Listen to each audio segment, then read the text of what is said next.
Hey everyone, you see this? And this and this? This is my Sona, as I'm sure a lot of you know. It's my little guy. It represents me and this channel, and back when I first created this channel, I painstakingly designed it to the best of my abilities, and it's had a good long run, but I'm afraid it's time for a revamp. A fantasy revamp! A revamp so fantasy, in fact, that the next time you see my Sona, you can't help but think, wow, this person really likes to draw fantasy stuff. What a cool character they've drawn. Maybe I should watch and subscribe and comment because I too love fantasy-related content, or something like that.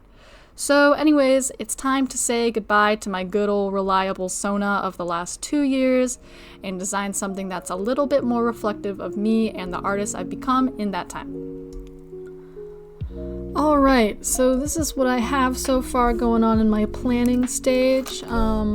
I don't want to read too much of it, but I just wanted to, for this part, conceptualize what I wanted to achieve with my new Sona design, mainly just something that would reflect my new style and also more of what I like to draw, which is fantasy stuff.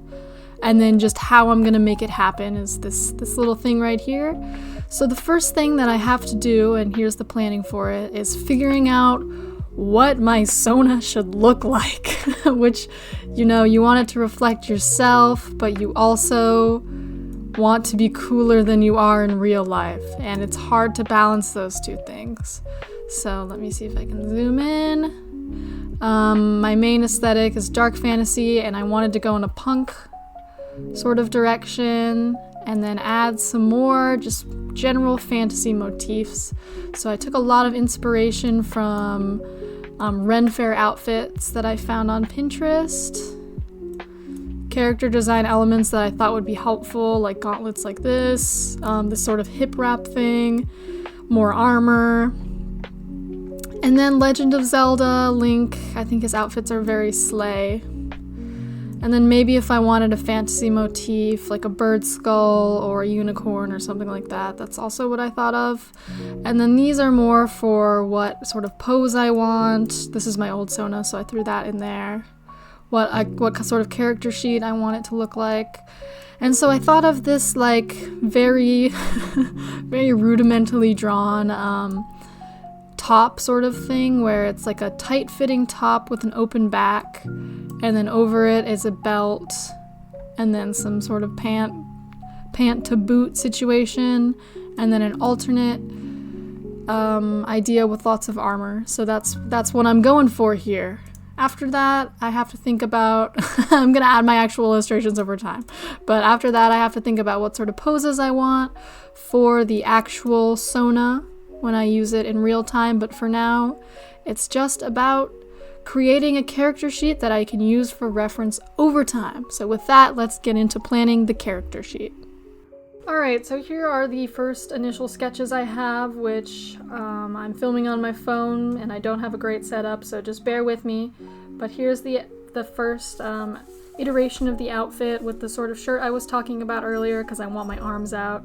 Hey, can you not? Can you not? Can you not? Hey. Hey. Oh no. Okay. Anyways, and then possibilities of what I want my face to look like. I still want to keep my short hair, but we're gonna go fantasy all out, so horns. I'm gonna be some sort of tiefling adjacent being. And then for the loincloth, I was thinking of these designs, maybe a bird motif, because I've been into just bird skulls recently. And then sort of what I was thinking for the top pattern of the shirt to look like, another iteration of an expression. These mouths aren't the best. I'll work on them later. And then maybe what's in my bag. So I've sort of thought of this character who is me as like a cartographer or an explorer. So she's gotten a lot of like currency from around the world, candy because I always need a little sweet treat, and then samples or vials taken from nature. And she just keeps them in her bag like, oh, you need this? I've got it. I've got some candy for you. After that, I thought about maybe a walking stick attached to a lantern, and I thought that was a really cool idea. So I sketched some lanterns here. I don't know which one I'm gonna go with quite yet so far. I tried to make the walking stick with sort of the shape of the lantern to see if any of the shapes stuck out to me. So far I really like this one, and maybe this one, but once again I have to think about how simple I want the design to be so I can draw it over and over. So we shall see with this, and next it's into the digital art phase of this character sheet. Let's go! Alright, so we're in it for the long haul here. I'm gonna be honest, this character sheet was a real doozy, and I probably didn't need to draw half as much as I did. But if I didn't do a lot of unnecessary work, would I really be me? So for this character sheet, I decided to draw a full body of my Sona, both front and back, a profile, a side profile, and an accessory, which is the lantern/walking stick I showed some sketches of earlier. I'm only planning on using a half body model for my YouTube intros, so a lot of the elements being featured in this character sheet will not really show up elsewhere very often. But I felt weird about only designing half of a character and leaving the rest to the ether, to the unknown. I need the peace of mind of knowing for sure what my Sona's legs and feet look like, or else I'll just always be wondering, what if she has 12 toes instead of 10 and we just never get to explore that? Yes, I drew her with shoes on, but still, these are some very important questions I am asking. We must know the number of toes. So here we are doing a lot of work for kind of no reason, but I'll take any excuse to make a character sheet like this because it's pretty much my favorite thing to do. And if you too would like a character sheet like this, you should commission me because my commissions are open. Now, you might be asking why I'm choosing to put out a video like this, and I do have a couple of reasons. First and foremost is that I hate and despise and loathe my previous Sona because it is ugly and it is stupid and it is fake and I hate it. I'm just kidding. I'm actually quite attached to my current, or I guess previous, Sona character, but I don't really think it's reflective of who I am as an artist or the type of content I like to make these days. I only draw in that chibi style very occasionally, and it was never my intention for that style to be my goal style per se. It was simply a style that I sometimes draw in that was simple enough for me to draw the same character multiple times, which, as I found out from making this video, has not necessarily gotten easier over the years. I'm still not very good at drawing the same character multiple times and making them look the same, but we'll get to that later. I know that developing your own style is a really big question for many artists, and when I first created this channel, I did not have a strong vision of what types of things I wanted to make. At least I have that sort of idea now, even if my art style is still in the works and how I want to make things is still developing. All of that is something that just comes with time and practice, both of which are awesome benefits from making a channel. And to anyone on the fence of whether or not they want to start posting their art on YouTube, I would totally recommend it because at the very least, it's like a journal that you can look back on and track your improvement with. There's no better time than now to start, even if you're not feeling confident about some sort of part of your art or editing videos or making videos.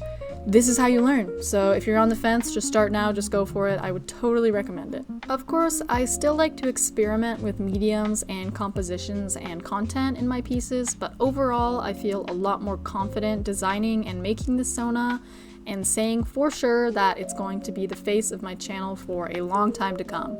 Maybe with some minor changes and tweaks here and there, but overall, this is how I want to represent myself. Hello. You want to help me finish this character sheet? Yeah? You want to help? You want to help me? You want to be my muse? Yeah? Yeah. So this time I wanted to make something that feels more like me. Not that I have pink skin or horns or a cool lantern pole, but this is online, so I can pretend to be anything. I also don't really draw modern clothing unless I'm doing clothing studies, so I wanted another opportunity to show that yes, I am indeed a fantasy artist in case anyone was doubting, and I too would like to dress whimsically and show off my big muscles, which are definitely not exaggerated in any way and are 100% completely natural, and I definitely have them as they are depicted here for sure. So yeah, I think I've improved, and I'm ready to show off that improvement, but all that being said, this is still a massive project for me. Not to date this video or anything, but I'm absolutely about to date this video. At the time of recording, it's currently the end of May, almost June, like basically June, and I started this project at the beginning of April, which may not sound like much, but I usually create a piece in about a week or two, so 2 months is kind of a lot. I think the total content for this video was something like 40 hours of drawing, which I am someone who can only draw for maybe an hour or two at a time, so yeah, that's a lot of hours.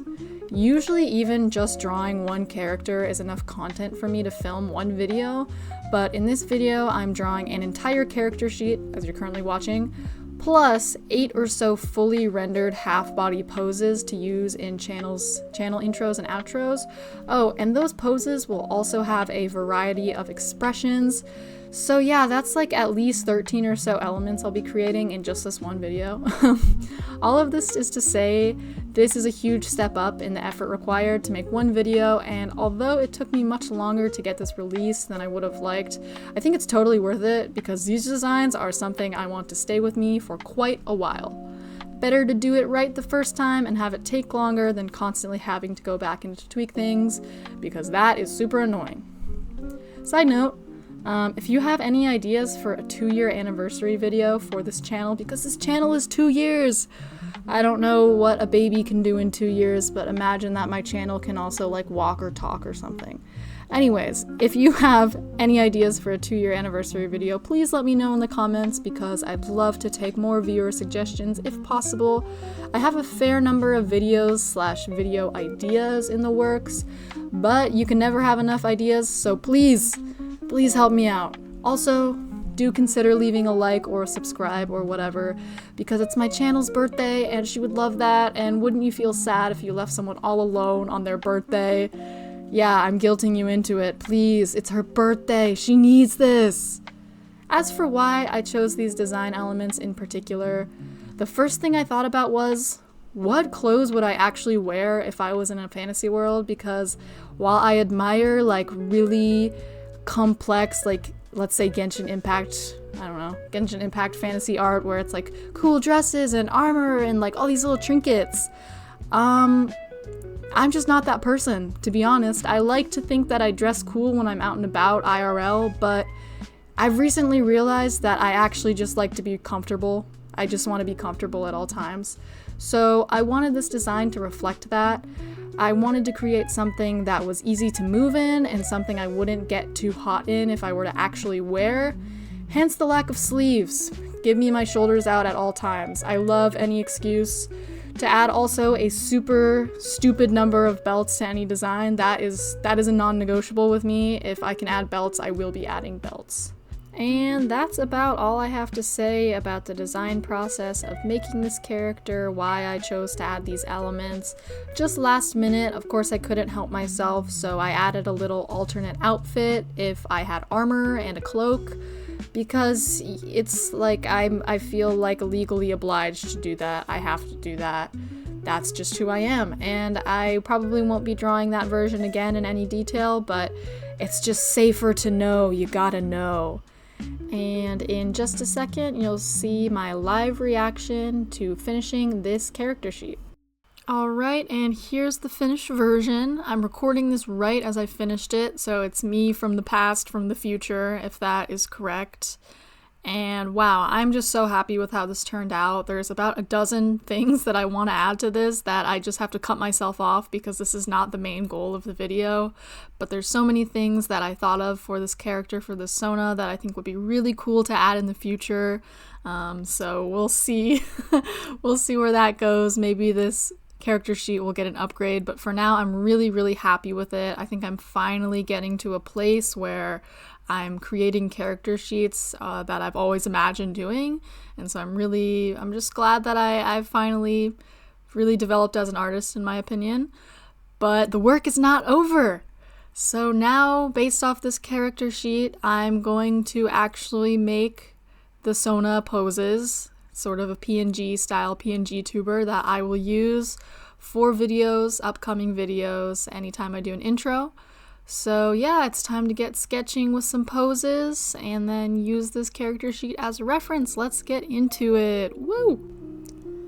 Alright, so the first thing I had to do when designing these poses was to decide what actually were some poses that would be of use to me when I'm making a PNGTuber. And for those who are sort of confused as to what a PNGTuber is, my experience is that it can be whatever you would like it to be, but in my case, it's a Sona, so I'm making the Sona, and I'm going to create a variety of poses and expressions so that this can act as sort of a VTuber style character that talks and emotes and changes poses, but in PNG form because I'm hand drawing everything, so it's not actually animated, it's sort of just the illusion of animation. And I think this will be good as I'm using it, as I'm using my Sona currently as just sort of a way to introduce my videos and just put a face to the voice and things like that. And a lot of these poses I wanted to be semi-serious because I need them to be applicable to a variety of situations. So we have one where I've just got my arms crossed, one that's sort of like that where one arm is up, and I figure I can put a lot of things in that hand that with the arm up that could be helpful. One with the arm behind the head that's kind of like a sheepish pose. One where I'm holding my cat because I'm legally responsible, I'm legally bound to include my cat wherever possible, and I would love to do that. And then I also made some silly ones. One of them, I'm holding like a knife. I could really be holding anything. I'll probably add something with like a mug, like World's Best Dad, or just something stupid like that. One where I'm got my arms out like, are you seeing this? Can you believe? Like, huh? Like that sort of experience. And another one that has a similar vibes but more in an angry way. So in total I've got 8 poses, and each of these poses will have different expressions so that I can also add variety that way. There's a huge airplane behind me in the sky. I hope you can't hear that. But with the variety of expressions, then I can add extra nuance, like slight smile, a big smile, a neutral expression, a sad expression, sheepish, angry, I don't know, surprise, things like that. And it's a good way for me to flex my muscles in terms of drawing the same character many times, but also trying to add variety to each time I draw the character. And as you will see when I come to render these characters, that was a bit of a doozy because I realized something rather important about myself, which I sort of already knew, and that is I'm not really that good at drawing a character more than once. Even now, these 8 poses that I will be rendering throughout the rest of this video, their faces look nothing like the portrait that I made in the original character sheet. I think they look better, so that is good and I am appreciative of that. But at the same time, I'm like, wow, I saw the prompt and I immediately forgot the prompt and ignored the prompt and did what I felt like I wanted to do. And as a result, the faces in these poses here look a little bit different from what I had initially planned in my character sheet. Overall, it's fine because they all look fairly similar to each other and they look good when they're spliced together. But I just thought that was kind of funny because I drew these all consecutively over the course of 2 months, and yet I still could not manage to make all the faces look the same. Something about me and my art style is just not really conducive to that, and also I just don't practice it enough, so there's that. In every piece I make, whether it's something like this or just a portrait or a fully rendered illustration, something like my character sheets, my process tends to be pretty much the same, which is that I sketch. Usually I have initial sketches in a sketchbook that I look at and then sketch again digitally. Sometimes I just transfer them straight in to the digital canvas and then trace from there, but not always. And then I do flats and slight shading, and then I do overpainting / rendering. You'll notice that I've missed a sort of important part, some may say, of the digital art process, which is line art. Yeah, line art is not for me. It will never be for me. I do not like doing it, and therefore I don't. So my favorite parts of the process are the initial traditional sketch, and then rendering, overpainting, which is what you're seeing me doing here. I just really like watching something go from rough and unfinished to like polished and beautiful. And yes, you do have to trust the process a lot of the time, because this sort of process means things look messy for basically 90% of 90% of the drawing process.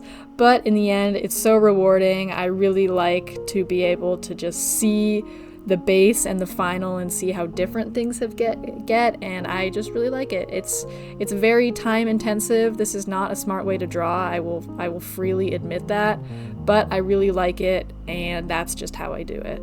So this is the first pose that I'll be drawing of the ones that you're gonna see me doing here. It was this pose that I realized that the canvas where I initially drew the 8 poses that I would like to have in the end, that canvas is too small. And because it's too small, when I transferred just this pose into a new canvas, I realized that the resolution was terrible, like not worthy of showing anywhere, super, super pixelated. And that meant that I pretty much had to overpaint this entire first pose because the stuff under it, the colors under it, were unusable because they were so blurry, which I'm glad I figured that out without doing any overpainting on that original canvas, because that would have been way too much work. But still, you know, we make mistakes, and that was kind of frustrating to deal with. Overall, however, this first pose, you know, pretty simple. I did have to draw 2 hands, which I suppose is not simple, but other than that, it was a neutral expression. It's front facing. I had already worked out all the design elements, obviously, because I had made the character sheet before this. So that was all pretty easy, and the hard part was just the time I had to put in. It was a bit of a grind, overpainting. And just here I am adding extra expressions to this pose so that I can have one that's a neutral one, I can have one that's a slight smile, and then this one here, which is a bigger smile with the eyes closed. Overall, I think these are all super, super cute. I can't wait to start using these for my channel intros. And now we get to go on to the next pose here. This pose I had a little bit of trouble with because of the fabled 3/4 angle, which I do not draw that often, and admittedly I do not like drawing. I used to be a 3/4 baddie at all times. It's like, I think once you start drawing a head angle enough times, that is the head angle you go to by default. And I used to go to by default the 3/4 angle, but then again I also used to draw anime style only, so the times have changed. Definitely the times have changed.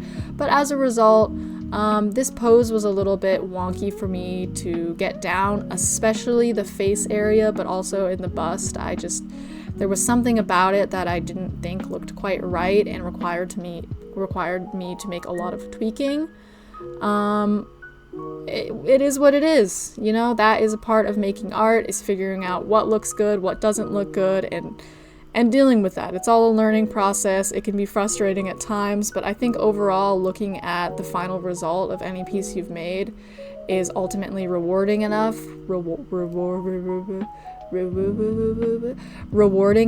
to make it worth it when you have these sorts of frustrating times. Of course, I just love art. Even if it's frustrating, even if it takes time, I think it's worth it all the time. I just want to be doing it all the time. I love it. It's great. And you should too. You should also love my art. So consider doing that, I guess.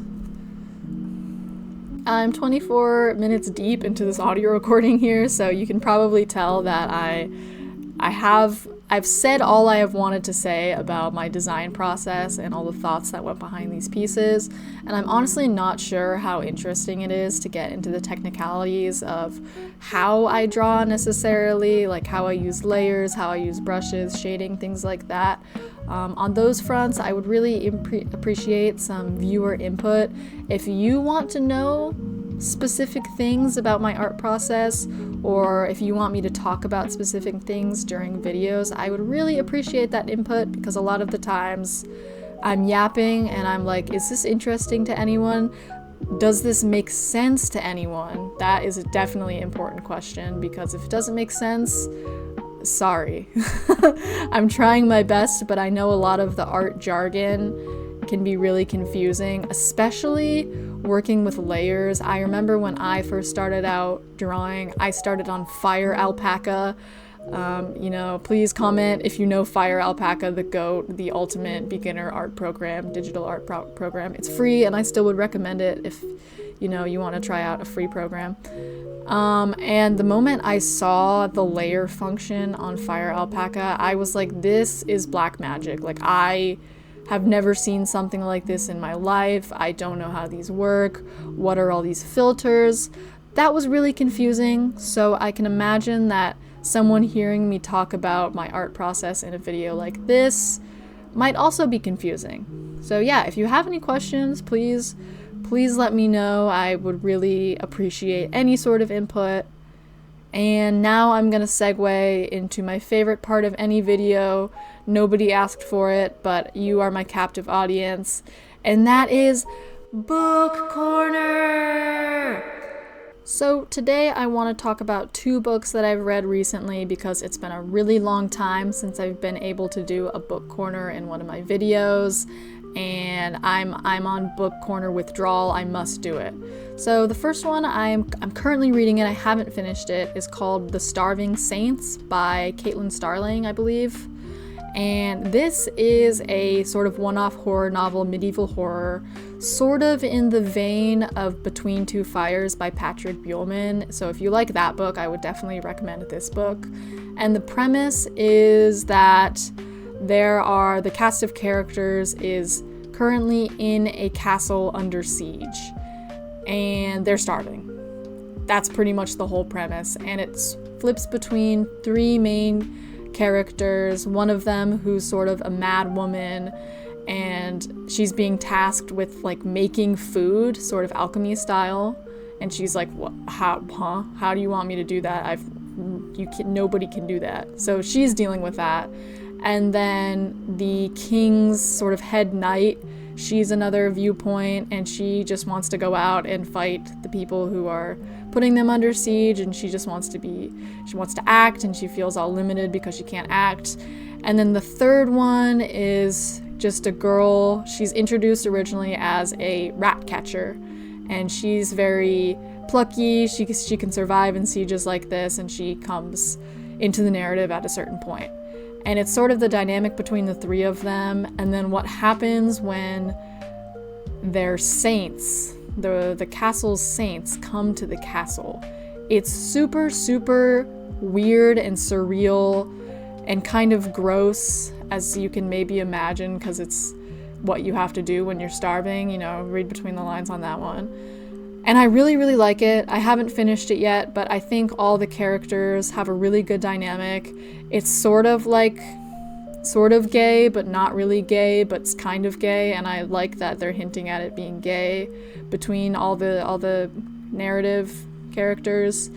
And I just really like how the sort of horror elements are depicted, because obviously there's the horror of the siege and the reality of that, and starving and not having enough food, and realizing that, you could probably die a very slow death, but also the horror of the unreality of these saints who have entered into the castle. So that is Starving Saints by Caitlin Starling, and the other book I want to talk about just real quick, because it is a very confusing book, is The Bone Hunters by Steven Erikson. This is book 6 in the Malazan series, and each book is like a 1,000 plus page puzzle where the narratives change, the narrative characters change, the continent changes, the timeline changes, and every single time you're like, okay, where are we? What is happening?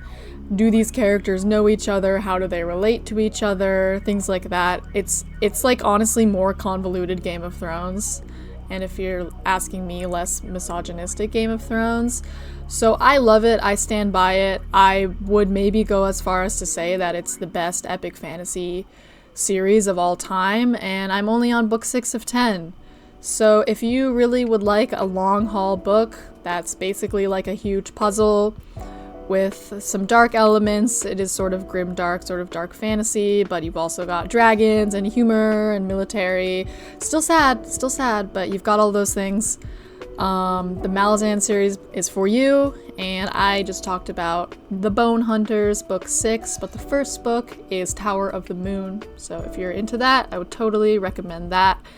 And here we are, perfectly timed at the last pose that I've made for this video. So here are all of the ones I made with one of the expressions, since I didn't really have space on the screen to show them all. I ended out only rendering 5 of the poses, or 4, I don't even know at this point, of the poses for this video, because honestly, that was a lot of work. And I think this is a good enough start for me to start using them on my channel, and I will finish the other ones sort of in the background while I put out other videos in the meantime, because, you know, I was just like, I just kind of didn't want to color the same things over and over again at this point, and I was like, I'll just do it later. I wanted to get this video out, I wanted to show you guys all my new Sona, and here are the poses. I hope you like all of them. I think I'm really happy with how they turned out. I can't wait to start using them.